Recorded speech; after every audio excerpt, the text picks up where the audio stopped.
बिस्मिल्लाहिर्रहमानिर्रहीम। अस्सलाम वालेकुम नाज़रीन, मैं हूं फरासत सलीम और आप देख रहे हैं मेरा यूट्यूब चैनल। उम्मीद करता हूं कि आप जहां भी होंगे खैर व आफियत से होंगे। अल्लाहुम्मा सल्ली अला सय्यदिना व मौलाना मुहम्मद व आलिहि व सहाबिहि व बारिक वसल्लम। नाज़रीन, आज सुप्रीम कोर्ट में तहरीक इंसाफ के बल्ले के निशान से मुतल्लिक एक दरखास्त नजरसानी की वो मुकर्रर थी। 13 जनवरी को चीफ जस्टिस काजी फायज ईसा, मोहम्मद अली मजहर जस्टिस और जस्टिस मुसर्रत हिलाली, 3 रुकनी बेंच ने तहरीक इंसाफ से बल्ले का निशान वापस लिया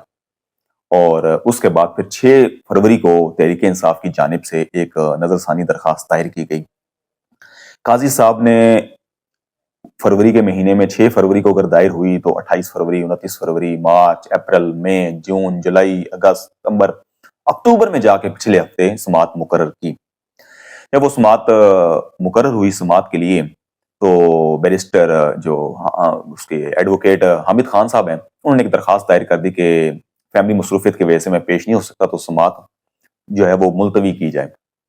एक्चुअली मसला ये था कि वो काजी साहब के सामने पेश नहीं होना चाहते थे क्योंकि सीनियर वकील हैं और पिछले दिनों हामिद खान साहब के जो है उन्होंने सख्त अल्फाज इस्तेमाल किए, जो कि सीनियर जो वकील जो उनके माजी में वकील रह चुके हैं काजी फाइज ईसा के, उनके साथ काजी फाइज ईसा का बिहेवियर ठीक नहीं था। जब वो दरखास्त हुई तो काजी साहब ने कहा जी ये कोई तरीका नहीं है कि फैमिली मसरूफियत की वजह से जो है ना नजरसानी दरखास्त दायर मुलतवी कर दी जाए और उसके बाद फिर 6 और वकला हैं तो वो आ जाएं। खैर, काजी साहब ने समात 21 अक्टूबर के लिए मुलतवी कर दी और ये कहा कि अब नेक्स्ट मजीद जो है वो टाइम मैं नहीं दूंगा। आज समात थी और 3 दिन पहले 4 दिन पहले जो है तहरीक इंसाफ की तरफ से एक और दरखास्त दायर कर दी गई थी सुप्रीम कोर्ट में और उसमें ये मौकफ अपनाया गया था कि ये एक आईनी तशरीह का मामला है और इसमें नजरसानी जो दरखास्त हमने दायर की हुई बल्ले के निशान से मुतालिक इस पर लार्जर बेंच तश्कील दिया जाए। तो आज जैसे ही दरखास्त पर समात शुरू हुई तो हामिद खान साहब रोस्टम पर गए और उन्होंने कहा जी कि आप जो है ना इस पे दरखास्त उसमें समात नहीं कर सकते, उसकी वजह यह कि हमने दरखास्त दायर की है। काजी फैसल साहब ने कहा कि ये जो है नजरसानी, तो इस पे कैसे लार्जर बेंच बन सकता है, कानून में ऐसी कोई चीज नहीं है। तो हामिद खान साहब ने कहा जी कि मैं भी कानून के मुताबिक ही आपको कह रहा हूं कि कानून में ऐसा है,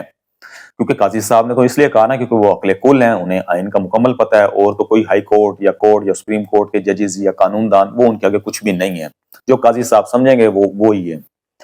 अच्छा, अब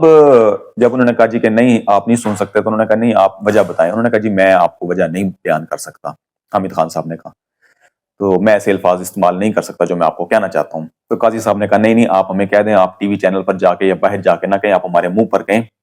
मुझे अच्छा लगता है कि मेरे मुंह पर कहें। तो हामिद खान साहब ने कहा अच्छा फिर ठीक है, फिर सुन लें फिर जनाब, आप हमारे हवाले से तासुब रखते हैं, आप हमारे हवाले से तहरीक इंसाफ के हवाले से बुग़्ज़ रखते हैं, अपने दिल में कीना रखते हैं, तो आप जो है वो दरखास्त ना सुने। तो कहते हैं कि आप ये कैसे कह सकते हैं। उन्होंने कहा नहीं बस आप छोड़ें और आपके सारे फैसले जो हैं वो हमें पता है, तो आप रहने दें, ना सुने, हमने दरखास्त दायर की, लार्जर बेंच बनेगा। कहते नहीं ऐसा तो नहीं हो सकता। फिर आप नहीं वो उस पे नहीं जारी रख सकते अपनी, वो उस पे हामिद खान साहब को कहा तो फिर आपके दूसरे वकील हैं वो आ जाएं। तो बैरिस्टर अली जफर भी मौजूद थे, वो आए रोस्टम पर। बैरिस्टर अली जफर ने कहा कि जी आप दरखास्त नहीं सुन सकते, अब आईनी तरमीम हो गई है 26वीं रात को और अब जो है वो आईनी तशरीह के लिए जो है वो आईनी बेंच जो बनेगा वो दरखास्त सुनेगा। तो काजी साहब ने ऐसा शो किया कि अच्छा आईनी तरमीम, मुझे तो पता ही नहीं है कि आईनी तरमीम हो गई है, हमें नहीं पता कि आईनी तरमीम हुई है कि नहीं हुई, हम ये दरखास्त सुनेंगे। अब काजी साहब बच्चे बन गए वहां के, मुल्क के चीफ जस्टिस हैं और वो कह रहे हैं कि मुझे पता ही नहीं आईनी तरमीम हुई है, जिस आईनी तरमीम के लिए काजी साहब ने 13 जनवरी बल्ले के निशान से लेकर 63A के फैसले तक तगो-दो की कि किसी तरीके से फॉर्म 47 की हुकूमत को वो मिल जाए, 2/3 मेजोरिटी मिल जाए और आईनी तरमीम करवा लें और फिर मुझे आईनी अदालत का सरबराह बना दें या फिर मुझे एक्सटेंशन मिल जाए। तो काजी साहब कह रहे हैं मुझे पता ही नहीं कि आईनी तरमीम हो गई है।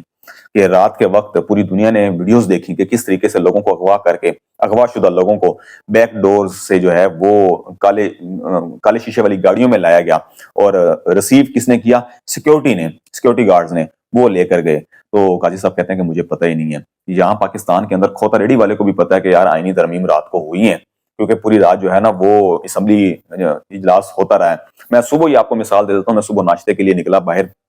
ہوٹل پر گیا تو وہاں وہ ناشتے والا جو ہے وہ تندور والا روٹی والا وہ کہتا پائے نا رات خیر سی وہ پوری رات کچھ ہونے نے ترمیمہ کوئی عوام واسطے بھی ہے سانو ریلیف ملے گا تو میں وہاں ہنس پڑا میں نے کہا یار تاڑے واسطے نہیں ہے انہوں نے اپنے تگو دو واسطے اپنے حساب واسطے جو ہے نا تگو دو کیتی ہے اے انہوں دا ریلیف ہے تاڑے واسطے کچھ نہیں عوام واسطے کچھ بھی نہیں ہے تو جہاں ایک ہوٹل والا ایک کھوتا ریڑھی والا اس کو پتا ہے کہ آئینی ترمیم ہوگی اور وہاں ملک کا چیف جسٹس جنہوں نے 13 جنوری کا فیصلہ کیا جنہوں نے ریکاؤنٹنگ میں جو ہے وہ 3 سیٹیں نون لیگ کو دیں جنہوں نے قاضی فائزہ صاحب نے ٹریبیونل پنجاب کا جو مسئلہ ہوا تھا اس کو ٹریبیونل کے اندر سہولت دی اس کے بعد فارم 47 کے حوالے سے قاضی صاحب نے جو ہے وہ ریمارکس آبزرویشن اپنی دی اور اس کے بعد پھر 63A کا فیصلہ دیا کہ آپ جو ہے وہ منڈیاں لگائیں اور ہارس ٹریڈنگ کریں آپ کو آئین اجازت دیتے ہیں ہم آپ کو اس کا مکمل جو ہے وہ آپ کے لیے سہولت مہیا کر رہے ہیں تو قاضی صاحب کہتے ہیں کہ مجھے تو پتہ ہی نہیں کہ آئینی ترامیم ہو گئی ہیں خیر یہ ایک چیف جسٹس ہیں ملک کے اور ماشاءاللہ سے ایک اس کے وہاں بیٹھ کے سپریم کورٹ میں اور ایک ہیرنگ ہو رہی ہے اور وہاں وہ جھوٹ بول رہے ہیں کہ مجھے پتہ ہی نہیں کہ آئینی ترمیم ہو گئی ہیں خیر یہ ان کا اپنا ایک ہے اب جب انہوں نے کہا کہ نہیں تو حامد خان صاحب اور علی بریسٹر کے انکار کے بعد قاضی فائز نے کہا جی کہ ٹھیک ہے پھر ہم فیصلہ جو ہے وہ حکم نامہ لکھتے ہیں اور حکم نامہ جب لکھوانا شروع کیا تو انہوں نے کہا جی کہ درخواست نہیں وہ جاری رکھنا چاہتے تو ہم اسے خارج کر رہے ہیں تو حامد خان صاحب پھر آئے انہوں نے کہا نہیں ایسا نہیں آپ یہ الفاظ حکم نامے کے اندر لکھیں کہ کس بنیاد پر میں یہ درخواست واپس یعنی کہ نہیں آپ کے پاس یہ کیس لگانا چاہتا تو قاضی صاحب نے کہا نہیں یہ آپ کی مرضی نہیں چلے گی ہمیں نہ بتائیں کہ کیا کرنا ہے کیا نہیں کرنا یہ کوئی سٹیٹمنٹ نہیں آپ نے کوئی درخواست نہیں دی ہوئی درخواست دینی ہوتی ہے کہ بھائی اس طریقے سے تو حامد خان صاحب نے کہا کہ یہ جو وکیل یہاں بولتا ہے وہ سٹیٹمنٹ ہی ہوتی ہے وہ ریکارڈ کا حصہ ہوتا ہے آپ اسے ریکارڈ کا حصہ بنائیں خیر وہ قاضی صاحب نے پھر نہیں بنایا تو ناظرین بات کہنے کی یہ ہے کہ قاضی صاحب فرسٹریشن کا شکار ہو گئے ہیں انہوں نے بلہ جو ہے وہ نہیں دینا تھا انہوں نے کہا کہ بلے کا نشان جو ہے میں پی ٹی آئی کو کیوں دوں بلہ تو میں اپنے گھر لے کے جاؤں گا اب 4 دن قاضی صاحب کے رہ گئے ہیں تو بلہ وہ گھر لے کر جائیں گے لے جائیں تو اسی میں خوش ہیں اگر وہ تو خیر انہوں نے درخواست آج جو ہے وہ نظر ثانی کی خارج کر دی ہے جب یہ باتیں حامد خان صاحب نے کی کہ حکم نامے کے اندر یہ لکھیں تو قاضی صاحب حامد خان صاحب کو کہتے ہیں کہ آپ عدلیہ کو تباہ نہ کریں تو آگے فوراً جو ہے نا وہ پلک جھپکتے ہی حامد خان صاحب نے کیا کہا انہوں نے کہا جی میں یہی کہہ رہا ہوں کہ جناب آپ عدالت کو عدلیہ کو تباہ مت کریں آپ نے عدلیہ کو تباہ کر دی ہے تو یہ ایک سخت ریمارکس جو ہیں وہ ایک یعنی کہ آپس میں بحث و تکرار ہوئی ہے ایک چیف جسٹس اور ایک سینئر وکیل کے درمیان اور افسوس کا مقام یہ ہے کہ ایک چیف جسٹس جو یعنی کہ اس تھوڑے سے دن رہ گئے ہیں جن کے 4 دن رہ گئے ہیں 4 دن کے مہمان ہیں وہ اور وہ ایک سینئر وکیل سے ایک بھری عدالت کے اندر ایسے الفاظ سن رہے ہیں اور پھر وہ خود کہہ رہے ہیں کہ جی آپ مجھے میرے منہ پر کہیں تو بعض لوگ کہیں گے کہ جی دیکھیں انہوں نے انکار نہیں کیا انہوں نے کہا جی مجھے جو کہنا ہے میرے منہ پر کہیں تو یہ ایک اچھی بات خیر نہیں تھی اور دوسرا حسنات ملک سینئر کورٹ رپورٹر ہیں انہوں نے جو ایک خبر دی ہے یا ان کا تجزیہ ہے وہ یہ کہہ رہے ہیں کہ قاضی فائز صاحب جاتے جاتے حکومت کو ایک اور بڑی ان کی سہولت کاری کر کے جائیں گے وہ انہوں نے کیا کہا وہ انہوں نے کہا جی کہ آئینی بینچ چیف جسٹس قاضی فائز صاحب اپنے ہوتے ہوئے بنا کر جائیں گے تاکہ جو وہ آئینی بینچ بنا کر جائیں تو وہ حکومت کو کچھ نہ کچھ جو ہے وہ مزید ریلیف دے سکیں